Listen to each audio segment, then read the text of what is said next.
स्वागत है आप सभी का एक बार फिर से मनी कैम क्लासेस में। और हम लोगों ने ऑर्गेनिक का एक चैप्टर शुरू किया था, that is halo alkanes and halo arenes. ठीक है, इंट्रोडक्शन पार्ट हम लोगों ने ऑलरेडी कंप्लीट कर लिया। और आज का जो वीडियो है भाई देखिए, इसमें काफी कुछ कवर करने वाला हूँ, तो वीडियो लंबा बनेगा, पूरा देखने की कोशिश करिएगा। अगर एक बार में नहीं देख पाते तो दो टुकड़ों में देखिए, लेकिन वीडियो को पूरा जरूर देखिए क्योंकि काफी चीजें आज कवर होंगी हमारी। और बहुत आराम से पढ़ाऊंगा, एकदम रिलैक्स स्टेट में आ जाओ। ठीक है, रिलैक्स होकर के पढ़ो, बैठ करके चुपचाप अपनी कॉपी ले लो और अपना क्या ले लो, पेन ले लो और आराम से बैठ जाओ। ठीक है, और हेलो एल्केन्स का क्या पढ़ने वाले हैं, लेक्चर नंबर 2 पढ़ने वाले हैं। तो हम लोगों ने अभी तक क्या पढ़ा है, हम लोगों ने बेसिकली अभी तक पढ़ा था कि जो हेलो एल्केन्स हैं वो क्या होते हैं, उनका क्लासिफिकेशन कैसा था, कार्बन सेंटर के बेसिस पे और नंबर ऑफ हाइड्रोजन, जो नंबर ऑफ हेलोजन एटम थे उस बेसिस पे, यानी कि मोनो हेलो पढ़ा, डाई हेलो पढ़ा, ट्राई हेलो पढ़ा, पॉली हेलो पढ़ा और उसके बाद में 1 डिग्री 2 डिग्री एंड 3 डिग्री। ठीक है, वहां पर एक छोटा सा कॉन्सेप्ट मैंने क्लियर किया था, आपके याद करने के लिए एक बार फिर से बता दूं कि अगर कार्बन की एक वैलेंसी कार्बन ने पूरी की है और यहाँ X लगा है, यहाँ पर H लगे हैं तो प्राइमरी की कैटेगरी थी। एक कार्बन 2 कार्बन लगे हैं, यहाँ पर H लगा है, हेलोजन लगा है तो सेकेंडरी की कैटेगरी थी। और तीनों की तीनों वैलेंसी किसने पूरी की है, कार्बन ने पूरी की हो, और क्या लगा हो, यहाँ पर हेलोजन एटम लगा हुआ हो, तो ये टर्सरी था। बस यही तो पढ़ा। उसके बाद में हम लोगों ने कहां पर हेडिंग डाल के छोड़ा, हम लोगों ने यही डाल के भाई छोड़ दिया था कि स्ट्रक्चर पढ़ेंगे और स्ट्रक्चर कैसा होता है ये डिस्कस करने के बाद हम लोग पढ़ेंगे मेथड ऑफ प्रिपरेशन। लेकिन मेथड ऑफ प्रिपरेशन को पढ़ने के पहले हम लोगों ने एक बहुत अच्छी चीज देखी थी कि वाई दे आर प्रिपेयर्ड, क्यों प्रिपरेशन हम लोग करते हैं इनकी, उसका भी यूज हम लोगों ने पढ़ा था कि सबसे अच्छे एल्काइलेटिंग एजेंट होते हैं ये, यानी कि अगर कहीं पर आपको मिथाइल ग्रुप या इथाइल ग्रुप ला करके इंट्रोड्यूस करना है तो वहां पर सबसे अच्छे एल्काइलेटिंग एजेंट होते हैं। तो चलिए भाई हम लोग आज शुरू करते हैं किसको, स्ट्रक्चर ऑफ हेलो एल्केन। ठीक है, तो देखो स्ट्रक्चर समझने के लिए किसका एग्जांपल ले लेते हैं, मान लो CH3Cl का एग्जांपल ले लो, सबसे सिंपलेस्ट है ये। ठीक है, क्लोरोमेथेन है। अब इसका एग्जांपल देखिए कैसे बनेगा, जरा क्लोरोमेथेन बनाओ, ये बनेगा Cl, ये बनेगा हाइड्रोजन, ये बनेगा हाइड्रोजन, ये बनेगा हाइड्रोजन, बस यही तो कहोगे, ऐसे ही तो बनना चाहिए। क्या ये बात सही है? तो जरा देखो हाइब्रिडाइजेशन पे चलो पीछे, अगर इंटरमीडिएट में हो हाइब्रिडाइजेशन की ट्रिक्स नहीं पता है तो ट्रिक्स फॉर हाइब्रिडाइजेशन नाम से एक वीडियो आप उसको देख लीजिए, वहां से आपको हाइब्रिडाइजेशन निकालना कार्बन सेंटर का क्लियर हो जाएगा। अगर छोटी बातें समझना चाहते हो तो बस यहाँ पे समझ लो कि अगर कार्बन ने चारों सिंगल बॉन्ड बनाया है तो sp3 हाइब्रिड है। अगर कार्बन ने क्या बनाया है, कार्बन ने एक डबल बॉन्ड बनाया है और बाकी के 2 सिंगल बॉन्ड है, क्योंकि हम लोग यही तो पढ़ते थे हाइब्रिडाइजेशन क्या होता है, number of sigma bond plus lone pair. ठीक है, यही तो पढ़ते थे। तो यहाँ पर एक सिग्मा एक सिग्मा एक सिग्मा एक पाई है, वो जोड़ना नहीं, तो सिग्मा सिग्मा सिग्मा 3 सिग्मा हुआ, यानी कि क्या हो गया ये भाई sp2 हाइब्रिड हुआ। और अगर कार्बन ने क्या बनाया है, ट्रिपल बॉन्ड और एक इसके पास में क्या है भाई, सिंगल बॉन्ड है, तो यहाँ पर एक सिग्मा है और यहाँ पर एक सिग्मा है, 2 पाई है, उनसे मतलब नहीं, यानी कि ये क्या हो गया भाई, sp हाइब्रिड हो गया।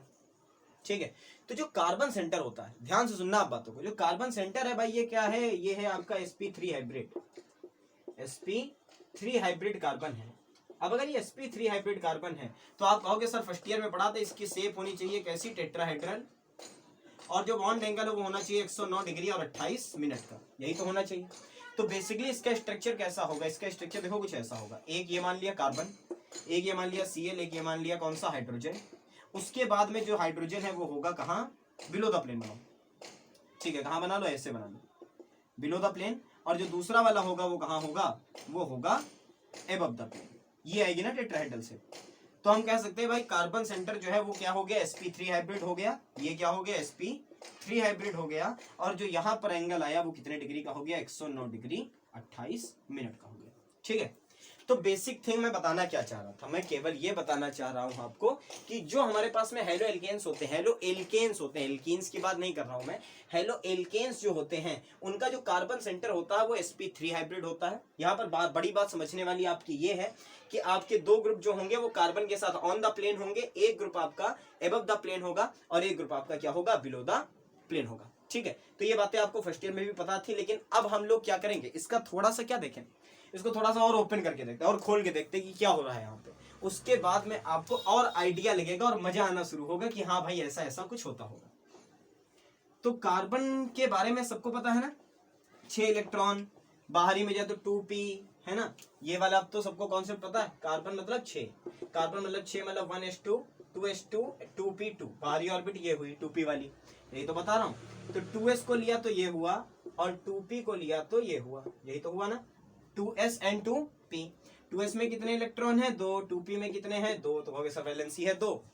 लेकिन अगर हम कहें कि इसको क्या बनाएंगे, हम sp3 हाइब्रिड कार्बन बनाएंगे, क्या बनाएंगे, sp3 हाइब्रिड कार्बन, तो इस इलेक्ट्रॉन को कहां भेज देंगे भाई, यहां भेज देंगे, यही तो करेंगे। यहां एक इलेक्ट्रॉन बचा और यहाँ पर 1, यहाँ पर 1 और यहाँ पर 1, ये आ गया ना, एक s, ये p x, ये p y, ये p z। और जब ये इंटरमिक्स हुई तो कौन सी हाइब्रिड ऑर्बिटल बनी, sp3 हाइब्रिड ऑर्बिटल बनी। समझ रहे हो बात को, क्या बनी, sp3 हाइब्रिड ऑर्बिटल बनी। अब जरा देखो, अगर हमने कार्बन सेंटर ये बना लिया मान लो, अब यहाँ पर एक हाइड्रोजन जुड़ा है, एक क्लोरीन जुड़ा है, Cl की बात करो, चलो Cl की, Cl कितना है 17, 17 का मतलब 1s2 2s2 2p6, 6 7 8 9 10 हो गए, 3s2 एंड 3p कितने, 6 और 2 कितने हुए जाकर के 12 और 12 और 5 17, 3p5, ये तो है हेलोजन से, हेलोजन का मतलब p5 में गए, तो 1s2 2s2 2p6 3s2 and 3p5, तो इसकी कौन सी देखो ऑर्बिटल इन्वॉल्व होगी, 3p ऑर्बिटल इन्वॉल्व होगी। कौन सी ऑर्बिटल, ओवरऑल कह सकते हैं p ऑर्बिटल इन्वॉल्व होगा। तो अगर हमारे पास ये हो, मान लेते हैं ये कार्बन, ठीक है, ये कार्बन हो गई। अब यहां पर अगर Cl लगा तो उसकी कौन सी ऑर्बिटल होगी, ये p ऑर्बिटल इन्वॉल्व है। हाइड्रोजन की अगर बात करें तो हाइड्रोजन की कौन सी ऑर्बिटल इन्वॉल्व होगी, s, क्योंकि वो तो 1s1 है ना। ये हाइड्रोजन हो गया, ये हो गया हाइड्रोजन, ये हो गया हाइड्रोजन, ये भी हो गया हाइड्रोजन। तो अगर मैं ओवरलैपिंग की बात करूं तो किसकी ओवरलैपिंग है, यहां पर ssp3 ओवरलैपिंग है, ssp3 ओवरलैपिंग ये भी है, यहां पर ssp3 ओवरलैपिंग ये भी है, और यहां पर कौन सी ओवरलैपिंग है, sp3 के साथ में किसकी ओवरलैपिंग है, 3p की ओवरलैपिंग है। sp3 की ओवरलैपिंग के साथ, ये हटा दो नहीं तो कंफ्यूज हो जाओगे, sp3 के साथ किसकी ओवरलैपिंग है, 3p की ओवरलैपिंग है।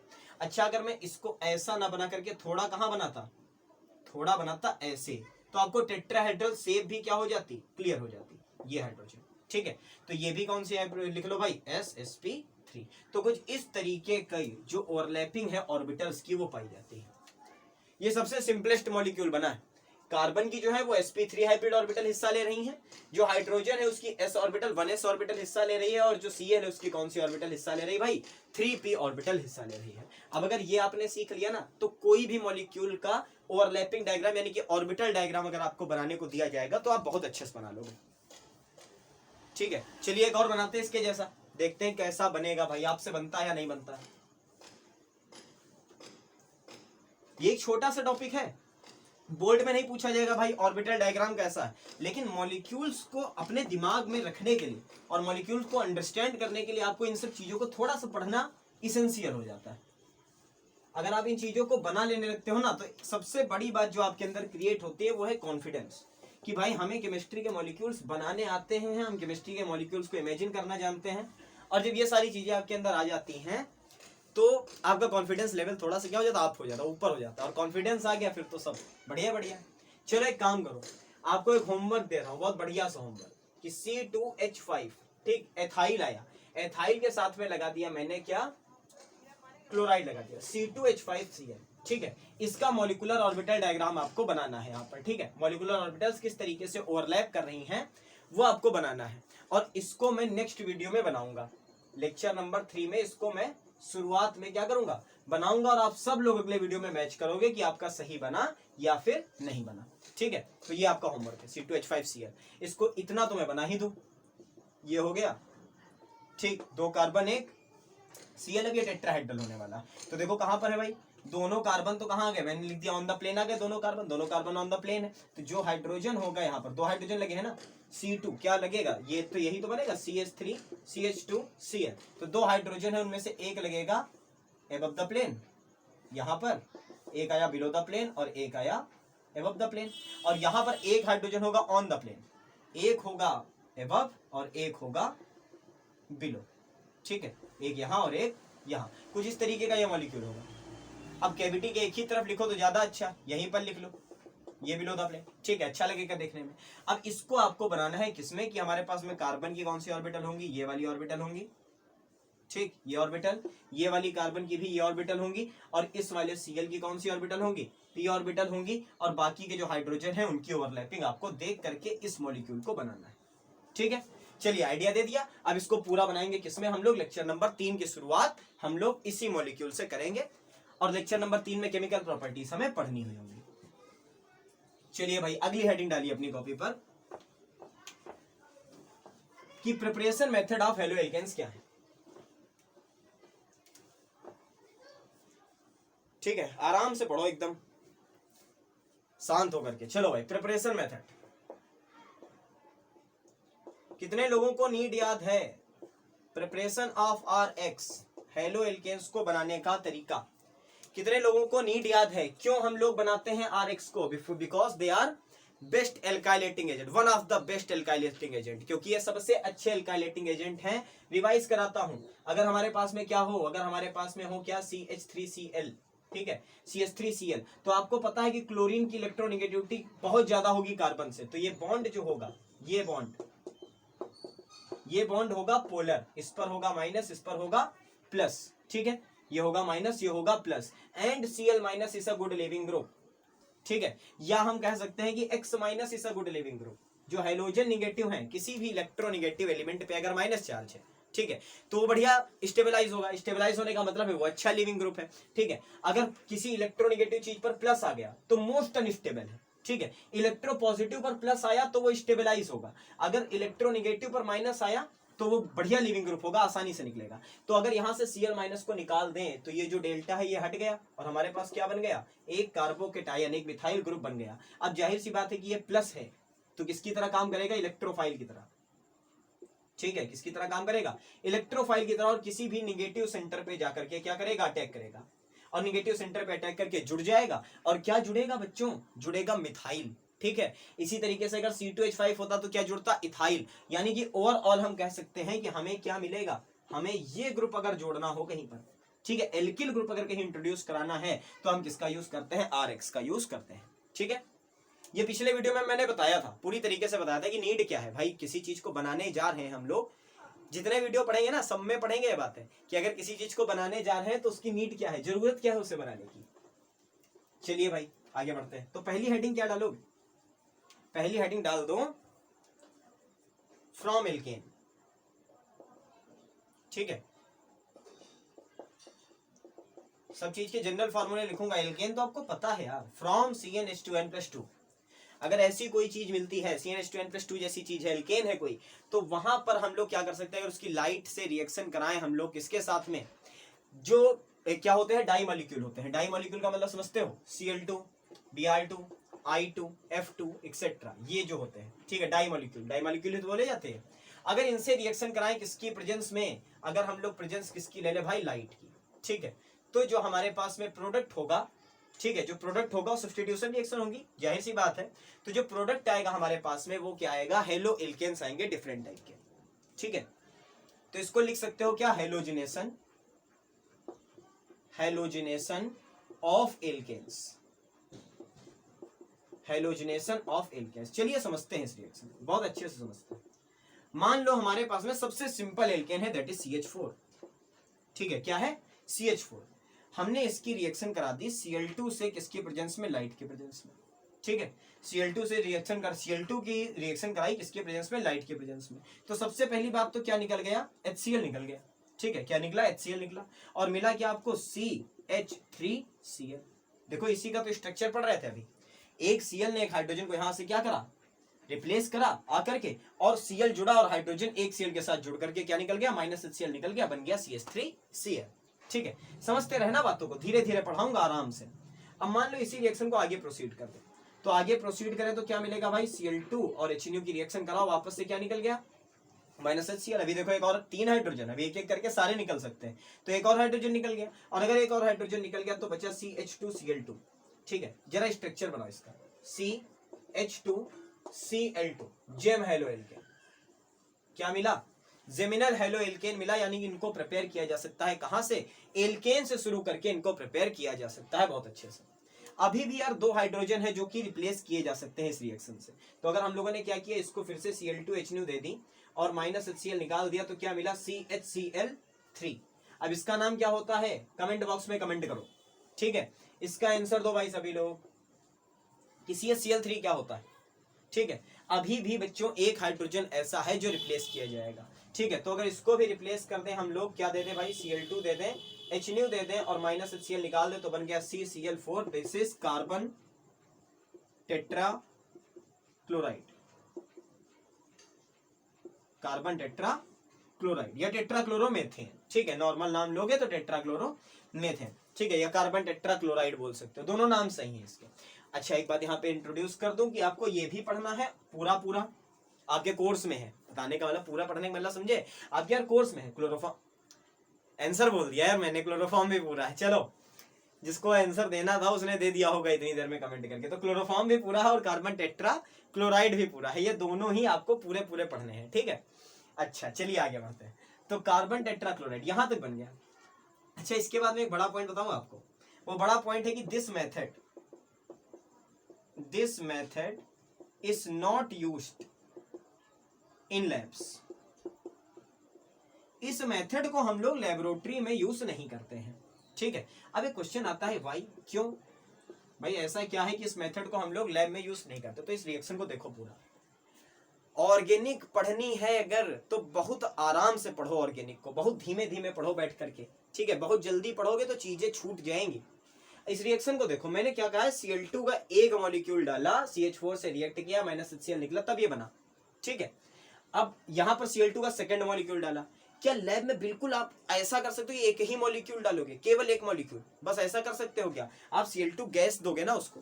तो अगर मैं क्या कहूं कि CH4 था, ठीक है, और मैंने यहां पर लिख दिया Cl2 एक्सेस, ठीक, Cl2 एक्सेस का मतलब समझे, Cl2 गैस बस दे दी गई उसे, ये केवल Cl2 भी लिख दो, जितनी Cl2 की नीड होगा वो ले लेगा। और क्या लिख दिया, HNO।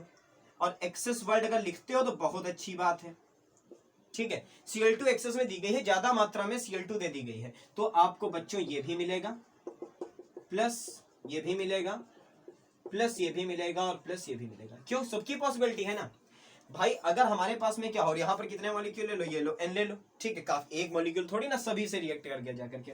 तो यहाँ पर जितने भी हैं कितने हो गए भाई, इधर ये निकला, ये निकला, ये निकला, ये निकला, तो 4 कार्बन तो हमने निकाले ही हैं। तो 4 ले लो, ये लो 4 ले लो, जितने भी लेने चाहो। और मैं बताना क्या चाहता हूँ, कॉन्सेप्ट क्या है कि यहाँ से जो CH3Cl बना, अगले क्लोरीन मॉलिक्यूल से वो अगेन रिएक्ट करके ये भी बना सकता है। और अगर आपके पास में मेथेन गैस भी कुछ मात्रा में है, या कुछ मॉलिक्यूल आपने मेथेन के दिए, तो सेकंड मॉलिक्यूल आपका ये वाला प्रोडक्ट भी बना सकता है। अब ये भी स्टेबल है, ये भी स्टेबल है, अब ये वाला इसमें कन्वर्ट हो सकता है, ये वाला इसमें कन्वर्ट हो सकता है। यानी कि अगर Cl2 एक्सेस में दी गई है तो ये चारों प्रोडक्ट आपको मिसलेनियस मिलेंगे, यानी कि इन चारों प्रोडक्ट का मिक्सचर आपको मिलेगा, ठीक है। ओवरऑल क्या कह सकते हो कि mixture of these compounds is formed या obtained, ठीक है। इन कंपाउंड्स का हमें मिक्सचर मिला, और जिनको अब इस कहां पर लिखूं, यहां पर जगह है, चलो यहां पर लिखो, ठीक है, ठीक है। these products are quite difficult to separate, ठीक है।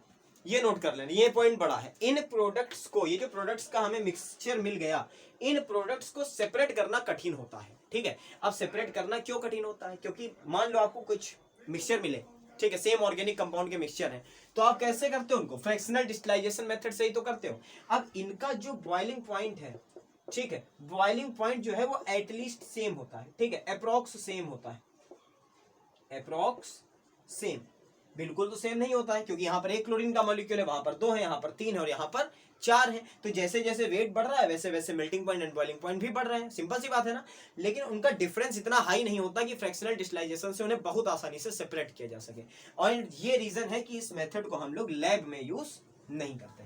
क्लियर हुआ, बात क्लियर हुई पूरी तरीके से। चलिए स्क्रीनशॉट लीजिए। पहली हेडिंग है, कहां से बनाते हैं प्रिपरेशन ऑफ एल्केन को, हम लोग बनाते हैं प्रिपरेशन ऑफ हेलो एल्केन को हम लोग बनाते हैं एल्केन से, ठीक है। किसी भी डाई हेलो एल्केन की रिएक्शन अगर HNO की प्रेजेंस में कराई जाती है तो उसका जो एसिड होगा रिस्पेक्टिव वो निकल जाएगा, और बारी बारी से एक एक H रिप्लेस होता जाएगा, और क्या मिल जाएंगे हमें डिफरेंट टाइप के हेलो एल्केन्स मिलेंगे। लेकिन ये मेथड यूज नहीं होगा लैब में, बिकॉज इनकी अगर एक्सेस में रिएक्शन कराई जाती है तो मिक्सचर मिलेगा, जिस मिक्सचर को सेपरेट करना मुश्किल होता है। सारी बातें क्लियर पूरी तरीके से। चलो भाई स्क्रीनशॉट लो, आगे बढ़ते हैं सेकंड मेथड पे। मजा आया इसको पढ़ के, सारी बातें क्लियर हुई। अगर इसको पढ़ के मजा आया है तो अगले वाले को पढ़ के और मजा आएगा, क्योंकि अगले वाले में आपको एक और फर्स्ट ईयर का कॉन्सेप्ट मैं याद दिलाऊंगा, that is Markovnikov rules. याद है सभी को? किसी को नहीं याद होगा, सब लोग बस लॉकडाउन में पड़े पड़े घर में कुछ नहीं कर रहे हो। मेहनत करो बच्चा लोग। चलिए भाई, तो अगली हेडिंग डाल दो, फ्रॉम एल्कीन्स। From alkenes. अब एल्कीन के बारे में पता है ना सभी को, एक तो ज्यादा लिख दो तो मिटाने में काफी टाइम जाता है। चलो भाई साफ हो गया। एल्कीन के बारे में पता है ना, double bond containing carbon chain, यही तो होती है, दो तरीके की होती है बच्चों। कौन कौन सी? पहली होती है भाई सिमेट्रिकल, एल्कीन के बारे में समझो पहले, सिमेट्रिकल, और दूसरी होती है एसिमेट्रिकल।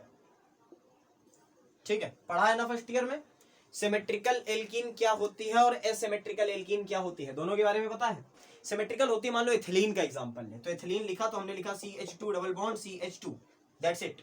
ठीक, यही तो लिखा। अच्छा, मैंने लिखा एक CH3 then CH then double bond CH2, एक ये लिखा। ठीक है, तो 2 1 3 1 4 वैलेंसी तो सबकी पूरी है। तो ये है कैसी एल्कीन? Symmetrical alkene. ये कैसी एल्कीन है? एसिमेट्रिकल एल्कीन है। ठीक है, ये तो पता है। अब इसको पूरा ब्रीफ में नहीं जा सकता, केवल इतना आइडिया आपको लगना चाहिए कि इस तरीके की एल्कीन अगर मिली तो वो सिमेट्रिकल है, डबल बॉन्ड के दोनों तरफ सिमिलर चीज होनी चाहिए। और यहाँ पर डबल बॉन्ड के पास में क्या है? CH लगा हुआ है और यहाँ पर CH2 लगा हुआ है। ठीक है, तो चलिए देखते हैं कि कैसे हम फॉर्म करते हैं किसको? RX को। जहां पर भी RX लिखता हूं उसका मतलब पता है ना, RX का मतलब होता है हेलो एल्केन। ठीक है, तो अब मान लो हमने क्या किया, रिएक्शन क्या है, रिएक्शन का स्टेटमेंट लिख लेते हैं पहले, कि अगर हम लोग क्या करते हैं, एल्कीन्स लेते हैं, एल्कीन्स रिएक्ट विथ किनके साथ में? Hello acids.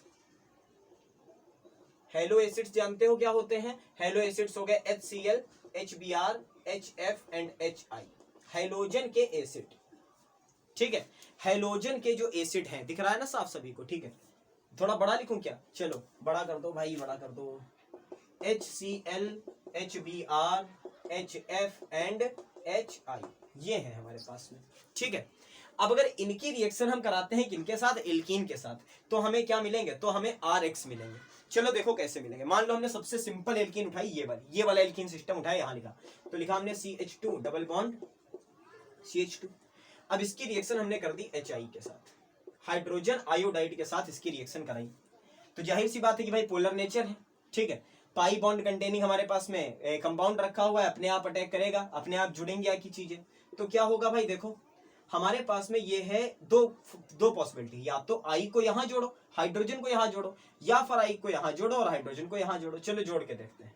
CH3, यहां पर ये वाला हाइड्रोजन जोड़ दिया, यहां लाए CH2I, यही तो बना, CH3 CH2 के साथ I।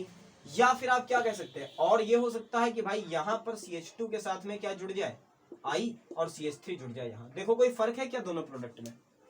क्या कोई फर्क है यार? ये CH3 CH2I, ये भी CH3 CH2I, तो ऐसे प्रोडक्ट भी क्या होंगे? सिमेट्रिकल होंगे।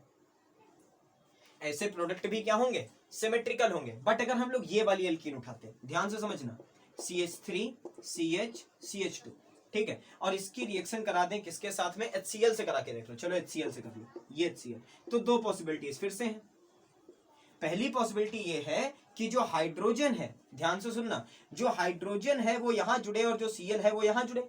तो पहली कंडीशन तो आती है कि CH3 ये हुआ, ये हो गया CH2, CH था CH2 हो गया, सिंगल बॉन्ड बना, पाई बॉन्ड ब्रेक हुआ तुरंत से, और CH2 के साथ में क्या लग गया आकर के? Cl, यही तो लगा। ठीक, तो क्या बना? CH3 CH2, CH3 की जगह एक कार्बन हट गया और क्या लग गया? Cl लग गया। दूसरी कंडीशन क्या है कि Cl कहां अटैक करे? यहां अटैक करे। ठीक है, तो क्या करेगा? CH3, उसके बाद आएगा CH, उसके बाद आएगा Cl, और उसके बाद में ये हाइड्रोजन क्योंकि यहां जुड़ा करके, तो ये बन गया CH3। ठीक है, अब याद करो MKV रूल, मार्कोनी काफ। तो मार्कोनी काफ, MKV जी क्या कहते थे? मार्कोनी काफ के रूल के अकॉर्डिंग निगेटिव पार्ट वहां पर जुड़ेगा जहां पर नंबर ऑफ हाइड्रोजन कम होंगे। याद आया सभी को? निगेटिव पार्ट इसका वहां पर जुड़ेगा जहां पर हाइड्रोजन, नंबर ऑफ हाइड्रोजन क्या होंगे? कम होंगे। ठीक है, तो हमारा प्रोडक्ट कौन सा सही है? ये प्रोडक्ट सही है, तो ये होगा MKV प्रोडक्ट, मार्कोनी का प्रोडक्ट, और ये होगा एंटी मार्कोनी का प्रोडक्ट। बनता बच्चों ये भी है, ठीक है, but this product will be major, इसकी क्वांटिटी ज्यादा होती है। ठीक है, ये मेजर प्रोडक्ट होगा, बनने की पॉसिबिलिटीज वो भी है, वो भी बन सकता है, लेकिन वो एंटी मार्कोनी का प्रोडक्ट है और उसकी बनने की पॉसिबिलिटीज कम है, इसकी बनने की पॉसिबिलिटीज ज्यादा है, that's why it is major product. ठीक है, तो चलिए पहले इतना नोट करिए, उसके बाद में देखो हर एक रूल के एक्सेप्शन है। ठीक है, तो इसका भी एक एक्सेप्शन आता है, चलिए बताता हूं, अभी आगे बताता हूं, पहले कहानी शुरू हुई है, अभी तो शुरू करें। ये टॉपिक जो मैं पढ़ा रहा हूं ना इस समय, ये मार्कोनिकॉव, एंटी मार्कोनिकॉव, ये नीट के लिए और जेई के लिए बहुत मोस्ट इंपॉर्टेंट है। ये हर दूसरे साल यहां से क्वेश्चन पूछ लिया जाता है, इसलिए बहुत अच्छे से पढ़ लो, क्योंकि जाहिर सी बात है जब आप किसी भी अनअकैडमिक पेपर में बैठते हो जाकर के, तो वो एक्सेप्शन आपसे पूछते ही पूछते हैं।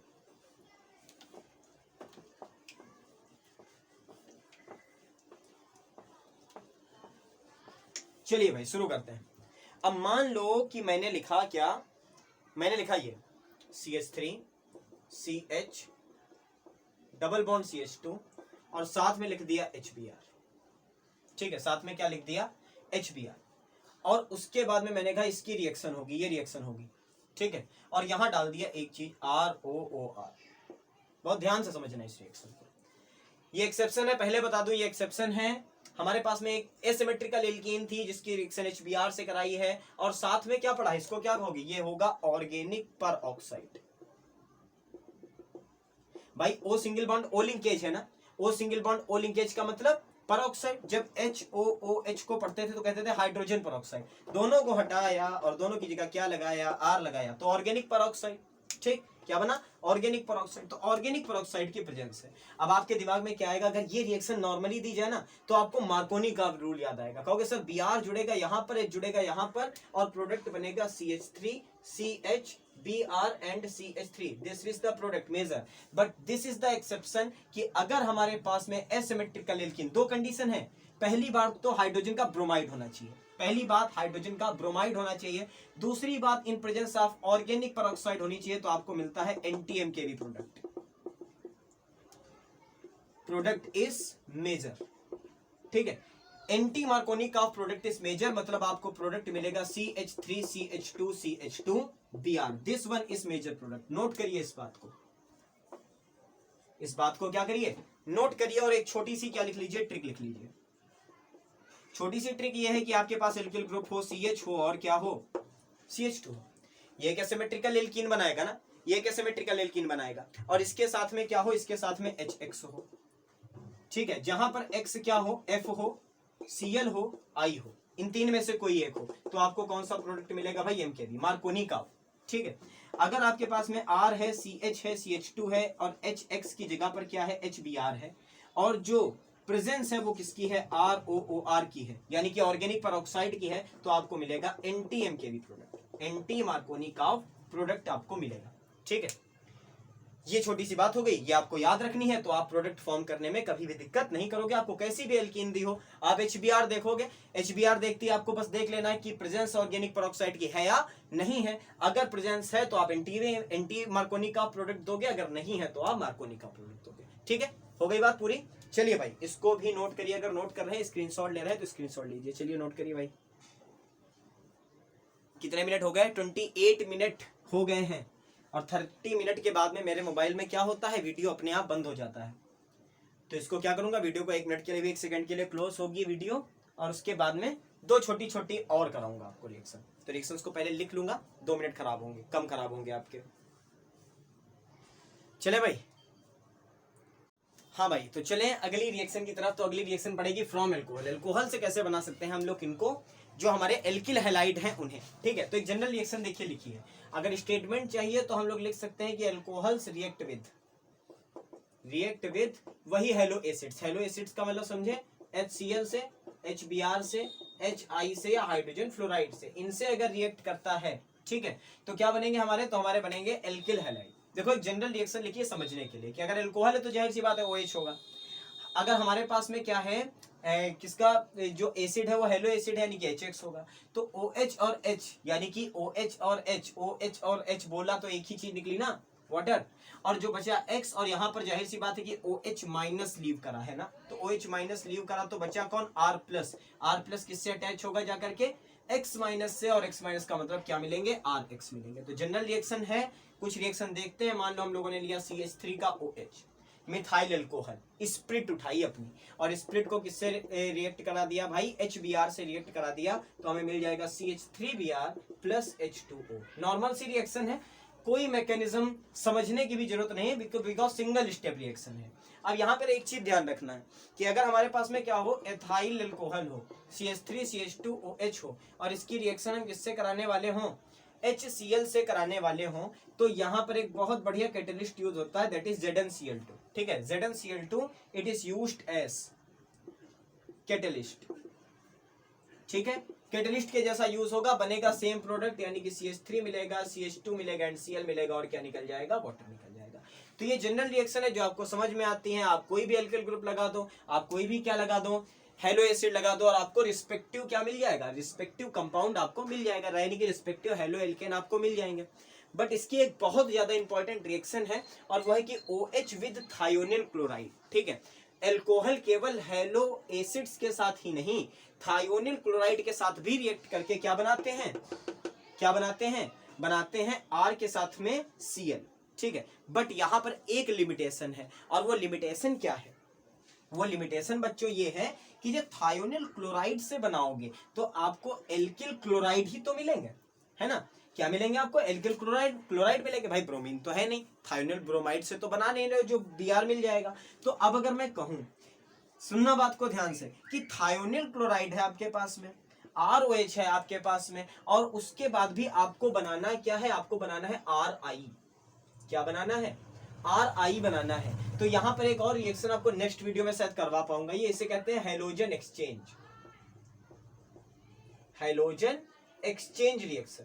वैसे ये फॉर्मेशन में ही किताब में दी जाती है, जो भी बुक्स हैं उनमें प्रिपरेशन मेथड में दिया जाता है, बट इसको मैं क्या बताऊंगा, केमिकल प्रॉपर्टीज में बताऊंगा। रीजन है उसका, क्योंकि आप एक हेलो एल्केन से दूसरा हेलो एल्केन ही बना रहे हो। ठीक है, तो देखो भाई ये रिएक्शन क्या होती है कि अगर ROH किसके साथ करें, SOCl2 के साथ में, कैटलिस्ट के तौर पे क्या रहेगा, पिरिडीन रहेगा, RCl मिलेगी, SO2 मिलेगा और HCl मिलेगा। ठीक है, तो देखो क्या है फोर्स, क्या बिहाफ है इस रिएक्शन का। पहली बात तो सल्फर डाइऑक्साइड निकल रही है, कोई गैस निकल रही है।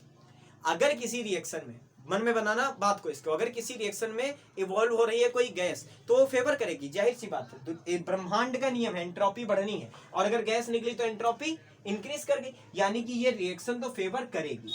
दूसरी बात, what is use of pyridine, कि जो HCl निकलता है ना, ये इसको एब्जॉर्ब कर लेता है अपने अंदर। ठीक है, तो रिएक्शन क्या होती रहती है, फॉलो होती रहती है।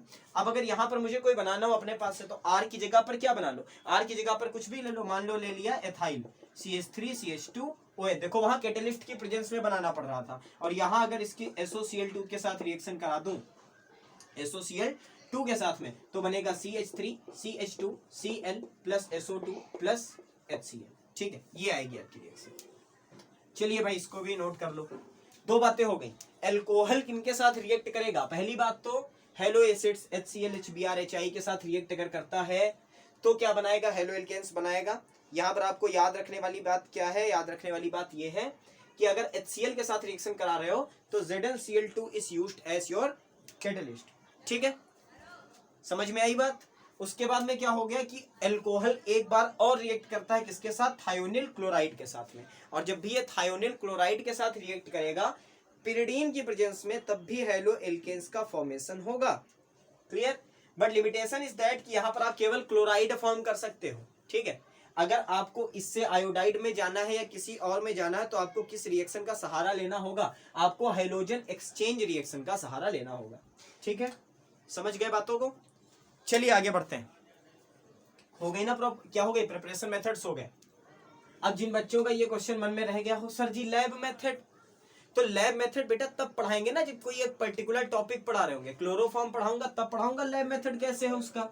यहाँ पर तो हम लोग जनरल पढ़ रहे हैं ना कि कैसे हेलो एल्केन बनते हैं, चाहे मिथाइल ले रहा हूँ आर की जगह, चाहे इथाइल ले रहा हूँ, कोई भी एल्किल ग्रुप उठा ले रहा हूँ, HCl HBr HI में से कोई भी उठा ले रहा हूँ। तो यहाँ पर लैब मेथड की बात कहाँ से आ गई, ये तो जनरल मेथड है। कमेंट आ जाते हैं ना, पहले से बता दिया इसीलिए। मैं लैब मेथड नहीं हुआ सर, तो लैब मेथड होगा जब पढ़ेंगे क्या, जब पढ़ेंगे CHCl3 एंड CCl4। ठीक है, और जब पढ़ेंगे फेनिल में कौन सा, क्लोरो बेंजीन, इनके होंगे लैब मेथड सबके, चिंता मत करना। चलो भाई किसकी बात कर ले, physical property. Physical properties of halo alkanes. तो पहली फिजिकल प्रॉपर्टी क्या आती, जाहिर सी बात है यार, फिजिकल प्रॉपर्टी पढ़ रहे हो तो फिजिकल स्टेट तो जानो। तो फिजिकल स्टेट बहुत बढ़िया है कि अगर हमारे पास हो CH3 का Cl, ठीक है, CH3 का Br, और क्या हो CH3 का क्या ले लें, Cl हो गया, Br हो गया, F भी ले लो। CH3 आई मत लो क्योंकि आयोडाइड तो हो जाएगा सॉलिड में, और साथ में क्या लिया, CH3 लिया, CH2 लिया, एथाइल के साथ में क्लोराइड ही लेना चाहिए। हाँ ये Cl, ये चार याद कर लो भाई, मिथाइल का क्लोराइड, मिथाइल का ब्रोमाइड, मिथाइल का फ्लोराइड और एथाइल का क्लोराइड, दे आर गैस। ठीक, ये चारों क्या होते हैं, गैस होते हैं। उसके ऊपर अगर हम लोग बढ़े beyond this up to C18 तक चले जाओ, जैसे हाई स्कूल में पढ़ा है यार कि किसी भी चीज का मेल्टिंग पॉइंट, मैंने भी पढ़ाया है, बॉइलिंग पॉइंट डिपेंड करता है किस पर, मॉलिक्यूलर वेट पर, मॉलिक्यूलर वेट पर डिपेंड करता है। तो जितना बढ़ता जाएगा नंबर ऑफ कार्बन चेन, ठीक है, मेल्टिंग पॉइंट उतना ही इंक्रीज होता जाएगा। तो शुरुआती जो होंगे वो क्या होंगे, गैस होंगे। C17 तक आप पढ़ते थे साबुन बन गया, तो साबुन सॉलिड हो जाता था। C16 पर आए तब भी सॉलिड, और C14 या C15 तक हो तो क्या होते थे, लिक्विड होते थे। सिमिलर है बियॉन्ड, अब यहाँ पर हाइड्रोजन जुड़ रहे हैं तो C18 तक अगर आप रहोगे तो वो क्या रहेंगे, लिक्विड रहेंगे। यानी कि इनके अलावा कोई भी आयोडाइड होगा और C2 से ज्यादा की रेंज होगा C18 तक तो वो लिक्विड हो जाएगा। और अगर C18 से भी हम कहां चले जाएं, ऊपर चले जाएं, तो क्या हो जाएंगे, सॉलिड हो जाएंगे। और ये लिक्विड हो या सॉलिड हो, ये होंगे विदाउट कलर। ठीक, यानी कलरलेस बोल सकते हो आप, व्हाइट कलर के होंगे, ट्रांसपेरेंट होंगे, ठीक है, कलरलेस होंगे। तो ये तो हो गई भाई बात किसकी, फिजिकल स्टेट की। फिजिकल स्टेट की बात के दूसरे पॉइंट पे आ जाओ, किस पर भाई, melting point and boiling point. तो melting and boiling points are directly proportional to molecular weight. एक बात सुनो मेरी, मान लो मैंने लिखा क्या, मैंने कहा आर ग्रुप आपका सेम है, एल्किल ग्रुप सेम है, आपको दे दिया गया है RCl, RBr, RI और RF। ठीक, ये कॉमा लगा लगा करके दे दिए गए, एक क्लोराइड दिया गया, एक ब्रोमाइड, एक आयोडाइड, एक फ्लोराइड। ठीक है, अब मैं आपसे कहूं कि इनमें से किसका जो क्या होगा, मेल्टिंग पॉइंट या बॉइलिंग पॉइंट जो भी होगा, वो क्या होगा, किसकी रेंज सबसे ज्यादा, कौन सबसे बड़ा कौन सबसे छोटा। तो आपका साफ आंसर आ जाएगा कि RI का सबसे बड़ा होगा, RI के बाद में क्या आएगा, RBr आएगा, उसके बाद में क्या आएगा, RCl आएगा, उसके बाद क्या आएगा, RF आएगा। क्योंकि ऊपर से नीचे जाओगे तो वेट क्या होगा, जो एटॉमिक मास है वो क्या होता है, इंक्रीज होता है। तो ये ऑर्डर फॉलो करेगा, बट कंडीशन इज दैट कि R ग्रुप सेम होना चाहिए। ये नहीं कि यहां पर 2 कार्बन की चेन लगाई, वहां 10 कार्बन की चेन लगाई और बता दिया कि ब्रोमीन ज्यादा होगा। ठीक है, ऐसा नहीं करना। ठीक है, अगर R ग्रुप सेम है, एल्किल ग्रुप सेम है, तो इस ऑर्डर को आपको फॉलो करवाना है। ठीक है, क्लियर हुई बात, पूरी तरीके से 2 हो गई। अच्छा, तीसरी बात क्या कर लेंगे, तीसरी बात बहुत अच्छी है, they are insoluble in water but soluble in organic solvent, organic solvent. ठीक है, पानी में इनसॉल्युबल होते हैं और ऑर्गेनिक सॉल्वेंट में सॉल्युबल होते हैं। सिंपल सी तो बात है समझने में। जब सॉल्युबिलिटी पढ़ाई है तो बहुत अच्छे से पढ़ा रखा है कि ऑर्गेनिक जो चीजें हैं वो ऑर्गेनिक में सॉल्वेंट होंगी, नॉन पोलर वाली नॉन पोलर में। पानी एक पोलर सॉल्वेंट है, ठीक है, H2 एक पोलर सॉल्वेंट है। तो अगर पोलर है तो पोलर चीजों को अपने अंदर क्या करेगा, डिसॉल्व करेगा, सिंपल सी बात है। बट ऑर्गेनिक मॉलिक्यूल भी कुछ ऐसे होते हैं जो क्या हो जाते हैं, पानी में डिसॉल्व हो जाते हैं। तो इसका सिंगल रीजन है हाइड्रोजन बॉन्ड, हाइड्रोजन बॉन्ड। अगर कोई ऑर्गेनिक मॉलिक्यूल हाइड्रोजन बॉन्ड का फॉर्मेशन कर सकता है, then it will be easily soluble in water, तो वो पानी में बहुत बढ़िया तरीके से डिसॉल्व होगा। फॉर एल्कोहल का एग्जांपल ले सकते हो आप, एल्कोहल या OH। तो आपको पता है ऑक्सीजन माइनस हाइड्रोजन प्लस, पानी के मॉलिक्यूल के साथ आया, इस पर माइनस और इस पर प्लस, यहां पर इंटरेक्शन हो गया और ये दोनों ही मॉलिक्यूल क्या कर गए, इंटरेक्ट कर गए, और इंटरेक्ट कर गए तो भाई डिसॉल्व हो गए। यार एल्कोहल तो घुल जाता है ना पानी में, नहीं देखा कभी, अभी इंटर में अभी देखना भी मत एल्कोहल को पानी में घोल के, है ना, अल्कोहल घुलता है पानी में, देख लेना बना के। चलो चले आगे। तो यहां पर क्या है कि दे आर नॉट सॉल्युबल, इसका केवल एक रीजन है कि ये क्या करेंगे, they can't form hydrogen bond, ये हाइड्रोजन बॉन्ड नहीं बना पाते। अच्छा ये बात पढ़ाने का इतना जरूरी इसलिए है क्योंकि जब भी बात आती है ना किसकी CH3F की या फ्लोराइड्स की बात जब भी आती है तो बच्चे कंफ्यूज हो जाते हैं।